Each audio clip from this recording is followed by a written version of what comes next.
ప్రేక్షకులకు నమస్కారం అండి. ఎక్కువగా మనం న్యాచురల్‌గా ఉపయోగించేవి, సహజంగా ఉపయోగించేవి, అందరికీ తెలిసున్న ఆటిల గురించే ఎక్కువ వీడియోలు చేయాలని అనుకుంటున్నాను.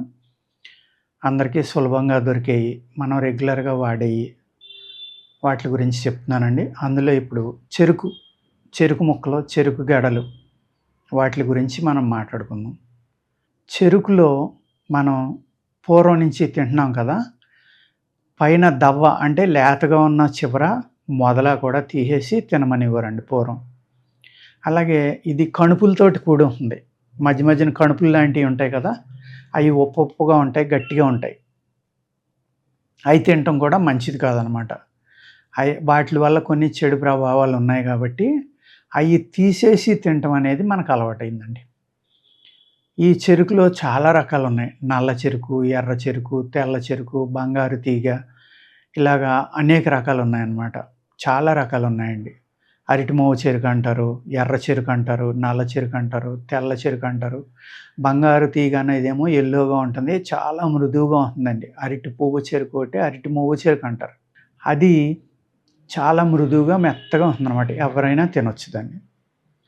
చెరుకు తినటం అనేది భోజనం చేశాక తినమని మన పూర్వీకులు చెప్పేవారండి. గ్రంథాల్లో కూడా అదే రాసి ఉంది. అంటే మనం అయితే అలవాట్లు ఉన్నాయో, ఆ అలవాట్లు విరుగుడు కూడా పూర్వకాలం ప్రతి ఒక్కళ్ళకి తెలుసండి. ఆ చెరుకు అనే దాన్ని తినేటప్పుడు భోజనం అయ్యాక తినమంటం వల్ల ఏమవుతుందంటే, భోజనంలో ఈ గ్లూకోజ్ అనేది కలవటం వల్ల ఇండైజెషన్ తగ్గటం, అజీర్తి తగ్గడం, అదేవిధంగా మన బాడీకి సరిపడే ధాతువులు అందడం.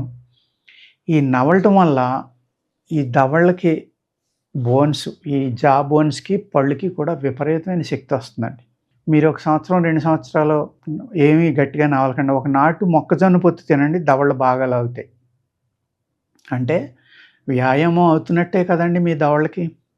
అలాగా చెరుకు తినటం వల్ల పళ్ళు ఎంత గట్టిపడతాయంటే, పళ్ళకి అద్భుతమైన ఎక్సర్సైజ్. మీ దవడకి, ఆ యొక్క చిగుళ్ళకి, పళ్ళుకి కూడా చాలా మంచి ఎక్సర్సైజ్ అండి. ఆ గట్టిగా ఉన్నయి నవలకపోతే ఏమవుతుందంటే సున్నితం అయిపోయి, ఏదైనా గట్టిగా ఉన్నది కొరికినప్పుడు ఒక మాదిరిది అంటే శనగలు లాంటివి, బఠానీలు లాంటివి తిన్నప్పుడే పళ్ళు నొప్పి అంటున్నారు పిల్లలు. స్వీట్ కార్న్ తప్ప మామూలు కార్న్ తినమంటే తినరు. బ్రాయిలర్ తప్ప నాటుకోడి మాంసం గట్టిగా ఉందంటారు. మటన్ గట్టిగా ఉందంటారు. అంటే ఎంత సున్నితంగా వాళ్ళ యొక్క పళ్ళుని, దంతాల్ని అదే చిగుళ్ళని మనం ఈ జా ఎముకని ఎంత సున్నితంగా చేసేస్తున్నామో చూడండి. ఈ చెరుకు అనేది తప్పనిసరిగా అప్పుడప్పుడు తింటూ ఉండాలండి. ఎక్కువగా తినటం వల్ల ఏమవుతుందంటే అజీర్ణం, లేకపోతే కొన్ని కొన్ని ఇబ్బందులు కలగడానికి ఆస్కారం ఉంది. ఇది తిన్న వెంటనే కొంచెం వేడి చేసి తర్వాత చలవలోకి వస్తుందనమాట. దాహం చాలా బాగా తగ్గుతుందండి. ఇప్పుడు చెరుకు అనేది తెలియని చోట కూడా అన్ని సిటీల్లోని పెట్టేశారు. ఇది చెరుకు రసం అమ్మే దుకాణాలు అనేక చోట్ల పెట్టారనమాట. మనం పండగలొస్తే పాయసం వండుకుంటాం కదండీ! ఆ పాయసం మీరు బెల్లంతోటి కాకుండా ఈ చెరుకు రసం తెచ్చుకుని, బియ్యాన్ని చెరుకు రసంలో ఉడకబెట్టి, అప్పుడు మీరు దాంట్లో పాలయ్యి కలిపి మళ్ళీ ఉడకబెట్టుకుని, బెల్లం అక్కర్లేకుండా చేసుకోండి. ఎంత టేస్ట్ ఉంటుందంటే, మీరు బెల్లం కన్నా కూడా చాలా ఎక్కువ రుచిగా ఈ పాయసం ఉంటుందండి. దీనికి విరుగుళ్ళు ఇయన్నీ తర్వాత మాట్లాడుకుందాం. అదేవిధంగా మా చిన్నతనంలో మేము చాలా చెరుకు తోటలుండేవి మాకు. చెరుకు ఆడే క్రషర్‌లుండి బెల్లం వండేవాళ్ళం. ఆ చెరుకు యొక్క పానకం మాకు చాలా ఇష్టమండి అప్పట్లో. ఆ పానకంతో చేసిన గారెలు గానీ, లేకపోతే ఇడ్లీలో కూడా కొంతమంది ముంచుకు తింటారు. నేను ఆర్గానిక్ మా అన్నగారు పండిస్తారు. అక్కడి నుంచి 100, 200 లీటర్లు తెప్పిస్తూ ఉంటాను. ఫ్రెండ్స్ అందరికీ ఇస్తాననమాట. ఆ పానకం అలవాటయ్యాక పిల్లలు ఇంకోటి ఏం తింటలేదు సార్, తేనేసినా తింటలేదు, ఇంకేమీ తింటలేదు. ఆ పానకంలో తింటే ఆ రొట్టెకి గానీ, ఇడ్లీ గానీ, గారెలు గానీ ఎంత బలం అంటే మినుములే చాలా బలం అండి. అటువంటిది ఆ ఇడ్లీ మీద నెయ్యేసుకొని చెరుకు పానకంతోటి తింటే కనుక మీరు ఇంకా మీకు ఏ విధమైన ప్రోటీన్ అక్కర్లా. అంత బలం ఇస్తుందనమాట. అలాగే చెరుకు పానకంలో మినరల్స్ కూడా బాగా ఎక్కువుంటాయి. కాల్షియము, ఐరను, పొటాషియము ఇలాంటియి. చెరుకు పానకం అనేది గానీ, చెరుకు రసం, చెరుకు ముక్క అన్నీ కూడా మనకి మన ఆరోగ్యంలో చాలా పెద్ద పాత్ర వహిస్తాయండి. చెరుకు అనేది పూర్వం పానకం, బెల్లము. ఇప్పుడు ఏంటంటే చెరుకు బెల్లం కన్నా మన తాటి బెల్లము, లేతే ఈత బెల్లం, ఈత చెట్టు పామ్ షుగర్ అని అటువంటివి వాడడం ఎక్కువగా మొదలుపెట్టారు.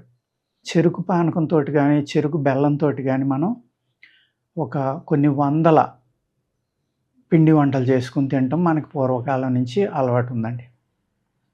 ఈ చెరుకు గెడ యొక్క రసాన్నే ఉడకబెడితే కొన్ని గంటల పాటు అది చిక్కబడి పానకంగా అయ్యి, ఆ పానకం అయ్యాక కూడా ఒక టెక్నీషియన్ ఉంటాడు అందులో బెల్లంగా చేయటానికి.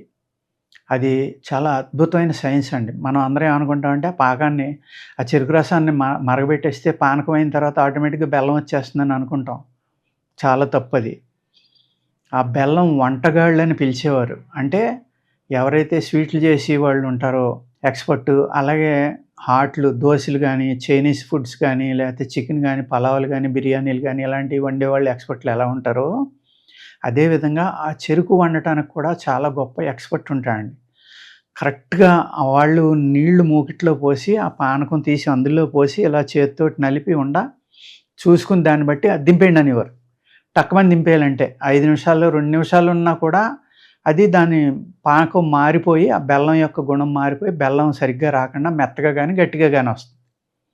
గట్టిగా అంటే జిగురొచ్చేస్తుంది. ఇంక బెల్లం అవ్వదది. అంచేత చాలా ఎక్స్‌పర్ట్‌లనమాట ఆళ్ళు.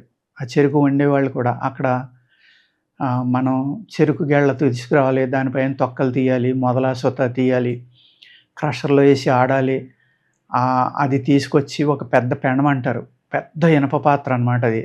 దగ్గర దగ్గర ఒక 700, 800 లీటర్లు పోస్తే అందులో ఒక 110-100 కేజీలు బెల్లం వస్తుందనమాట.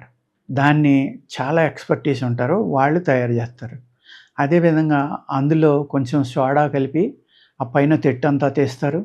ఆ తర్వాత దాంట్లో సున్నం కలుపుతారండి కంపల్సరీగా బెల్లంలో.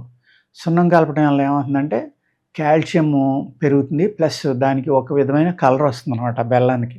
అలాగే ఇది ఎవరు తినకూడదు అనేది ఎంత చక్కగా మనకి వస్తుగుణ దీపికలో తెలియజేశాడో చూడండి. ఇక్కడ చెరుకు తినకూడని వారు కుష్ఠరోగం అంటే స్కిన్ ప్రాబ్లమ్స్ ఉన్నవాళ్ళండి. స్కిన్ ప్రాబ్లమ్స్ అంటే సొరియాసిస్‌లో ఏ రకం ఉన్నా కూడా ఈ చెరుకు తినకూడదనమాట. ప్రమేహము అంటే కొన్ని మూత్రవ్యాధులు ఉంటాయి. అంటే ఈ మనకి యూరిన్‌లో షుగర్ వెళ్తుంది చూడండి అటువంటి వాళ్ళు. అజీర్తి ఉన్నవాళ్ళు, ఉదరము, రొంప, కఫము ఇలాంటివి ఉన్నవాళ్ళు. పొట్ట పెరుగుతుంది కదండీ కొందరికి. పొట్ట ఉబ్బిపోతుందనమాట నీరు పట్టి. అటువంటి వాళ్ళు. దవడ నొప్పులు ఉన్నవాళ్ళు, నులిపురుగు ఉన్నవాళ్ళు పొట్టలో, అరుచి ఉన్నవాళ్ళు అంటే రుచి తెలియనివాళ్ళు, అలాగే జ్వరము, ఉబ్బు, భగంధరము అంటే ఫిస్టులా, శ్లేష్మ ప్రకోపము ఎక్కువగా దగ్గొచ్చేవాళ్ళు వాళ్ళు ఇటువంటి వాళ్ళు ఎట్టి పరిస్థితిలో ఈ షుగర్ కేన్ అనేది తినకూడదండి. ఇది ఇంకా అనేక గుణాలు రాశారు చూడండి ఇందులో. వీర్యపుష్టినిచ్చును, మలమూత్రములను గావించును అంటే ఇండైజెషన్ని, అదేవిధంగా మనకు ఏదైతే కాన్స్టిపేషన్ ఉందో దాన్ని తగ్గిస్తుంది అనమాట, బలాన్ని ఇస్తుంది. కంఠము, పొట్ట శుభ్రపరచును, నోటి చేదు గుణమును అణచును, బలము పుష్టిని ఇచ్చును, బుద్ధిని హెచ్చింటుందంట అంటే ఇంటెలిజెన్సీ కూడా పెరుగుతుందన్నమాట. దప్పిక తగ్గును. అర్థమైందండి. చాలా బాగా అనేక గుణాలు ఈ చెరుకున్నాయి చూడండి. ఈ చెరుకు రసం మేము చిన్నప్పుడు ఏం చేసేవాళ్ళం అంటే ఆ తీపి కొంచెం తెలియకుండా ఉండటం కోసం జాగ్రత్తగా చెక్కి వాటిని ఆ గానుగులో పెట్టి ఆడుకునేవాళ్ళం. అటువంటప్పుడు నిమ్మకాయ చెక్కలు, నారింజకాయ చెక్కలు, పచ్చిమిరపకాయలు వాటిల్లో పెట్టేవాళ్ళం అనమాట. ఎన్నో రకాల ఫ్లేవర్స్ వచ్చాయి అవి పెట్టడం వల్ల. ఎంత అద్భుతంగా అమృతంలా ఉంటుంది. అటువంటిది కనుక మీరు ఒకసారి తాగారనుకోండి, ఎంత రుచిగా కూడా ఉంటుందా చెరుకు పానకం, చెరుకు రసం అనేది కూడా మీకు తెలుస్తుందండి. అది ఒక అద్భుతమైన అనుభూతి అనమాట. నేను ఇప్పటికి కూడా శుభ్రంగా చెరుకు కర్ర దొరికితే భోజనం చేశాక అయితే కనుక కనీసం ఒక 10 అడుగులు 15 అడుగులైనా తినేస్తాం. దాన్ని క్షమించేది లేదు. శుభ్రంగా నోటితోటి వలుసుకునే తింటానండి. ఎంత గట్టి చెరుకైనా సరే. అంత బలంగా మా దంతాలు ఉంటాయి. ఎందుకంటే చిన్నప్పటి నుంచి నేను ఏవైతే చెప్పానో గట్టి పదార్థాలు చెరుగ్గళ్ళు, మొక్కజొన్న పొత్తులు, బఠానీలు, లేకపోతే ఈ శనగలు ఇటువంటి గట్టి తిన్నాం కాబట్టి మా పళ్ళు కూడా గట్టిగా ఉంటాయండి. ఓకేనండి. అంచేత చెరుకు రసం అనేది ఎన్ని రకాలుగా ఉపయోగపడుతుందో తెలిసింది కాబట్టి వేసవికాలం కానీ లేకపోతే మీకు ఏ ఏ దోషాలు ఉన్నాయో ఆ దోషాలు పోవటానికి తప్పనిసరిగా వాడుకోండి. దోషాలు ఉన్నవాళ్ళు అది తీసుకోవద్దు. దీనికి విరుగుళ్ళు ఏదైతే అది సైడ్ ఎఫెక్ట్ ఉంటుందో దానికి విరుగుళ్ళు ఏంటంటే కొద్దిగా మిరియాల పొడి వేసుకోవచ్చు, నిమ్మకాయ రసం పిండుకోవచ్చు, లేకపోతే సోపు కూడా వేసుకోవచ్చు. సోపు మీరు చెరుకు రసం తాగాక 4 బొలుకులు నోట్లో వేసుకుని వెళ్తే దాని సైడ్ ఎఫెక్ట్ తగ్గిపోతుందండి. లేకపోతే అల్లం రసం కూడా మీరు కొద్దిగా 4 అల్లం ముక్కలు సన్నగా తరిగి గాని ఒక 10 చుక్కల అల్లం రసం వేసుకుని కూడా తాగొచ్చు అన్నమాట. బెల్లం చేసేటప్పుడు కూడా అల్లం బెల్లం అని, యాలుక బెల్లం అని, మిరియాల బెల్లం అని అనేక రకాలు ఉంటాయన్నమాట. ఇవన్నీ కూడా దీంట్లో ఉన్న దోషాలను తగ్గించేయే. ఓకేనండి. నమస్కారం.